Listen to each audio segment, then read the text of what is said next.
Friends, നമ്മളിന്ന് ഉണ്ടാക്കാൻ പോകുന്നത് ഒരു ചക്കക്കുരു ചീരത്തോരനാണ്. അതിനായിട്ട് ചക്കക്കുരു ഞാൻ വേവിച്ച് വെച്ചിട്ടുണ്ട്. മഞ്ഞൾപ്പൊടി ഇട്ട് വേവിച്ച് വെച്ചതാണ്. മഞ്ഞൾപ്പൊടി ഉപ്പിട്ട് വേവിച്ച് വെച്ചിട്ടുണ്ട്. ചീര ചെറുതായിട്ട് അരിഞ്ഞ് വെച്ചിട്ടുണ്ട്. ഇതിൽ തേങ്ങ, സവോള, ഉള്ളിയും മഞ്ഞൾപ്പൊടിയും കൂടി ഇട്ട് പച്ചമുളകും ഇട്ട് അരച്ച് വെച്ചേക്കുന്നതാണ്. പിന്നെ ചീനച്ചട്ടി അടുപ്പത്ത് വെച്ചിട്ടുണ്ട്. നമുക്ക് അതിന് ആവശ്യത്തിനുള്ള വെളിച്ചെണ്ണ ഒഴിക്കുക.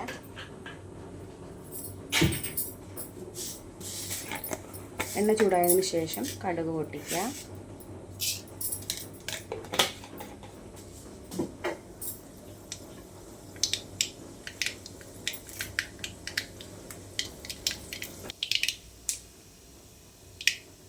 കടുക് പൊട്ടിക്കഴിഞ്ഞാൽ നമുക്കിത് വേപ്പിലിടാം. തേങ്ങ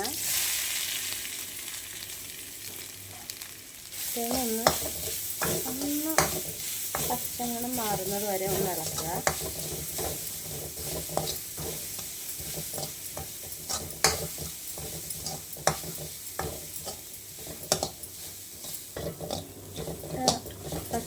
പച്ച ഒന്ന് വാടിയിട്ടുണ്ട്.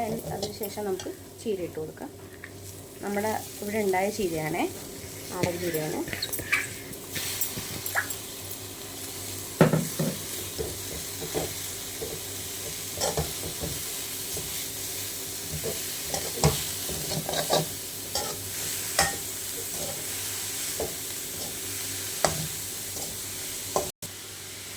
ചീരയിൽ നമുക്ക് ആവശ്യത്തിന് ഇത്തിരി ഉപ്പിടാം. ഞാൻ ചക്കക്കുരുവിൽ ഉപ്പിട്ട് വേവിച്ചതാണ്. ചീരക്ക് ആവശ്യമുള്ള ഉപ്പ് മതി. നമുക്കൊന്ന് കുറച്ച് നേരം ഇളക്കിയിട്ട് ഇച്ചിരി നേരം അടച്ചു വെച്ച് വേവിക്കാമേ. അതിനുശേഷം നമുക്ക് ചക്കക്കുരു ആഡ് ചെയ്യാം. നമ്മുടെ ചീര ഇപ്പോൾ ശരിയായിട്ടുണ്ട്, നന്നായിട്ട് വാടി വന്നിട്ടുണ്ട്. ഇനി നമുക്ക് നമ്മുടെ ചക്കക്കുരു ഇതിനകത്തോട്ട് ആഡ് ചെയ്യാം.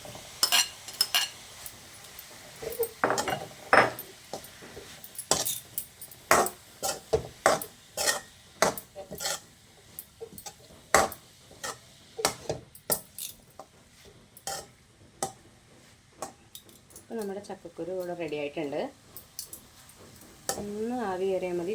നന്നായിട്ട് വെന്തിരിക്കണേന്, ചക്കക്കുരു വെന്തിരിക്കണേന് ഒന്ന് ആവി കയറിയതിന് ശേഷം നമുക്ക് റെഡിയാക്കാം.